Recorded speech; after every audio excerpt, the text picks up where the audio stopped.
¿qué tal? Hola, hola. Hoy con Nanda y Phil hablando del sufrimiento. Respecto al propósito de vida, ¿cierto? Al crecimiento personal y espiritual. Bueno, igual en las religiones culposas, gente que se pega como latigazos para acercarse a Dios, tiene que ver con el sufrimiento. Como que el sufrimiento Ujú. de alguna manera te acerca a lo espiritual. Yo no lo comparto, pero no puedo dejar de mencionarlo. Se ve también como en la Pasión de Cristo en las películas, digamos, como todas estas fases que tiene que vivir, como hasta que finalmente muere en el monto en sacrificio, como por los demás. Todo eso conlleva sufrimiento. ¿Cómo lo ves tú desde el amor propio y la espiritualidad? Sí, o sea, yo creo que sin duda el sufrimiento sí te lleva a un crecimiento espiritual, pero obviamente es lo que te entrega la vida y lo que aprendemos de ella, ¿sí? El sufrimiento autoinfligido, no sé mucho que te puede enseñar más que a ser más bondadoso contigo. Pero el sufrimiento que nos entrega, que se nos escapa de nosotros, ¿sí? Las cosas que nos han pasado, que nos han marcado en la vida, sin duda nos llevan a aprender y a tomar una vida, una decisión y un camino de vida mejor y más certero para lo que nosotros queremos en nuestra vida, para las cosas que nosotros queremos que se hagan presentes. Bueno, el camino espiritual, siempre que, cada vez que te pasa algo, de repente la vida te trae las cosas fuertes para que te des cuenta que tienes que cambiar ciertos aspectos de tu personalidad, de cómo estás viviendo, etcétera.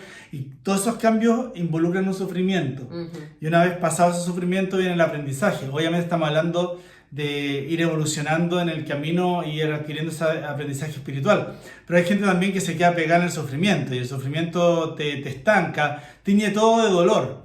Y yo pienso que Claro. no todo tiene dolor, digamos. Por eso no me gusta mucho el sentimiento de culpa que te dan algunas religiones, en el cual te hacen como sufrir cosas que son naturales, y ahí tengo algunos reparos. Siempre lo he tenido, no puedo dejar de decirlo ahora. O sea, muy buenos valores, pero reparos también. No Ujú. creo que uno deba sentir la culpa ni el sufrimiento en todo lo que hace. Creo que eso es dañino. Claro que no, o sea, en las cosas que te hacen bien y que te entregan placer, no tienes por qué sentir ninguna culpa, muy por el contrario, lo único que tienes que sentir es gozo Exacto. y no sentir nada más al respecto. Pero si logramos salir de la sensación de sufrimiento, o sea, si vivimos el sufrimiento, de partida hay que vivir el sufrimiento, o sea, no te tienes que anular la sensación de pena, la sensación de angustia, hay que aprender a transitar la tristeza, ¿sí? Y a través de eso, de aprender a transitar la tristeza, llega el crecimiento a través del sufrimiento. Pero quedarse pegada en la sensación de sufrimiento efectivamente no te lleva a nada, porque la idea de sufrir, de sentir esto, es aprender, es sacar una lección, es entender qué cosa haría distinto el día de mañana para poder sentirme bien o no volver a repetir esta experiencia que me hizo mal, que me hizo daño. Tiene que ver harto con aprender a sufrir la culpa y sacarse la culpa también. Ujú. Como asumir el error, sufrir, obviamente, vivir el trauma que te hace crecer, y después, obviamente, volver a brillar, si es el tema, si el sufrimiento es una Obvio. fase, pero no puede ser constante, como la Si gente tú que te está quedas metida, que ahoga las penas en alcohol y cada vez que sufre, toma y con eso lo anula, pero en el fondo no hay ninguna evolución. Si es que tú te quedas pegado en el sufrimiento, es cuando justamente empiezas de nuevo a disminuir en tu escala de vibración y llegas a la culpa y llegas a la vergüenza.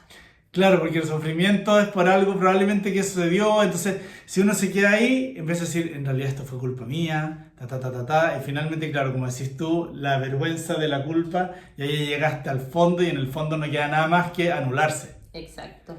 Así que aprendamos a mirar esa tristeza, ese sufrimiento como el aprendizaje que necesitamos tomar.